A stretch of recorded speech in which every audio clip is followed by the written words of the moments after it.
Cher frère, tu dis que Muhammad Kazim serait un menteur simplement parce qu'il ne porte pas de barbe. Affirmons que la barbe est obligatoire.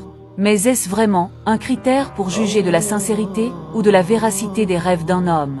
La barbe est une sunna importante, et beaucoup de savants la considèrent recommandée. Mais le fait de ne pas porter la barbe ne suffit pas à accuser quelqu'un de mensonge. Encore moins de fabrication de rêves. Le prophète nous a enseigné de juger avec justice. Quelqu'un affirme voir des rêves récurrents avec des signes de l'islam. Ce n'est pas à nous de rejeter directement sans examiner. Surtout quand le contenu des rêves invite à la fois au retour à Allah et éviter le shirk. Même si les gens n'apparaissent pas parfaits, il n'en demeure pas moins que Dieu peut leur envoyer des rappels et peut leur envoyer des signes également. Les apparences ne sont pas le reflet du cœur. Allah dit dans le Coran qu'il ne regarde pas nos apparences ni ce que nous possédons, mais il regarde ce qu'il y a dans nos cœurs et nos œuvres. Traiter son frère musulman de menteur est vraiment très grave dans l'islam. On ne peut pas traiter quelqu'un de mensonger si on n'a pas de justificatif, si on n'a pas de preuve.